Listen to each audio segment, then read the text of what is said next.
Hello friends, అందరూ ఎలా ఉన్నారు? అందరూ బాగుండాలని మనస్ఫూర్తిగా కోరుకుంటున్నాను. ఈరోజు రెసిపీ వచ్చేసి రెడ్ కారం పప్పండి. చాలా టేస్ట్‌గా ఉంటుంది. ఇలా ఒకతూరి ట్రై చేయండి మీరు కూడాను. దానికి కావాల్సిన పదార్థాలండి, కందిపప్పు తీసుకుందాము. కందిపప్పు కొద్దిగా ఉన్నా చాలండి పప్పు. ఒక నలుగురికి అయ్యేంత చేసుకోవచ్చు. ఇప్పుడు దాంట్లోకి కారం వేసుకుందామండి. మీరు ఎంత కారం తినాలనుకుంటున్నారో అంత వేసుకొని, మీరు తగినంత కారం వేసుకున్న దానికి వెల్లుల్లి రెమ్మలు, ఆనియన్ వేసుకుందాము. టమోటాలండి, మాగింత టమోటాలు వేసుకోవాలి. ఈ పప్పుకి చాలా బాగుంటుంది. నేనొచ్చేసి 2 టమోటాలు వేసుకున్నాను. లావు టమోటాలు 2 వేసుకున్నానండి. జీలకర్ర, పసుపు, కరివేపాకు, ధనియాల పొడి అండి. ధనియాల పొడి ఈ పప్పుకి చాలా టేస్ట్ వస్తుందండి. డిఫరెంట్‌గా కూడా ఉంటుంది పప్పు ఇది. ఒకసారి మీరు కూడా ధనియాల పొడి వేసి చేయండి, బావుంటుంది. కొత్తిమీర వేసుకుందామండి ఇప్పుడు.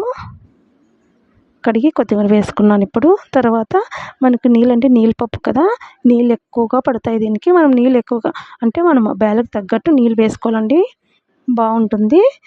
ఇప్పుడు ఆయిల్ వేసుకుందామండి. ఎక్కువ నీళ్ళు వేసుకున్నాం కదా! పొంగుకోకున్నట్లు ఉండడానికి, బేలు త్వరగా ఉడకడానికి మనము ఆయిల్ వేసుకుందాము. ఇంకా కొద్దిగా నీళ్ళు వేసుకుందామండి. ఆ బేలకు తగినన్ని నీళ్ళు వేసుకున్నానండి. ఈ పప్పు నలుగురికి అవుతుందండి. చూసేకి ఇట్లున్నా కానీ నలుగురికి అవుతుంది. ఇప్పుడు 3 విజిల్ కానీ 4 విజిల్ కానీ రానిచ్చుకుందామండి. బ్యాళ్ళు ఉడుక్కోకుండా వాళ్ళు 4 రానిచ్చుకోండి. బ్యాళ్ళు మెత్తగా ఉడికే వాళ్ళు 3 విజిల్ వచ్చినా సరిపోతాయి. ఇప్పుడు విజిల్ వచ్చేసాయి కదండీ! వచ్చినాక ఇప్పుడు ఉడికినాయో చూద్దామా? చూడండి ఉడికేసాయి. ఇప్పుడు పైనుండే కట్టంతా ఒక గిన్నెలోకి వంచేసుకుందాము. కట్టంతా వంచుకుంటేనేనండి బాగా మెత్తగా రామడానికి వస్తుంది. ఆ కట్టు ఉంటే రామడానికి రాదండి. నీళ్ళన్నీ మనం కట్టంతా కన్నీగా వంచేసుకుంటేనే బాగా రామడానికి వస్తుంది. ఇప్పుడు వంచేసుకున్నాం కదా కట్టంతాను, దానికి తగినంత సాల్ట్ వేసుకుందాము. నేను దీంట్లోకి తక్కువ వేసి, ఎందుకంటే మేము రైస్‌లో వేసుకుంటామండి. మాకు రైస్‌లోకి వేసుకుంటేనే మాకు టేస్ట్ బాగొచ్చేది. ఒకరోజు రైస్‌లోకి లేకుండా రైస్ అప్పుడే తినరండి మా వాళ్ళు. అందుకే నేను దీంట్లో కూరలో కొంచెం తక్కువగానే వేస్తుంటాను. రైస్‌లో ఉంటుంది కాబట్టి.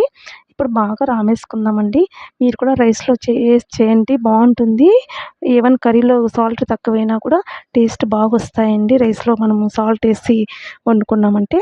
ఇప్పుడు పప్పు మెత్తగా రాముకున్నాం కదండీ! రాముకున్నాక ఆ కట్టంతా ఉంటుంది కదా! ఆ కట్టంతా వేసుకొని బాగా అంతా ఒకసారి తిప్పేసుకుందామండి.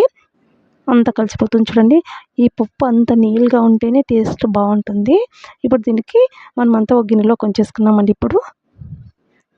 గిన్నెలోకి వంచేసుకొని తాలింపు పెట్టుకున్నామండి.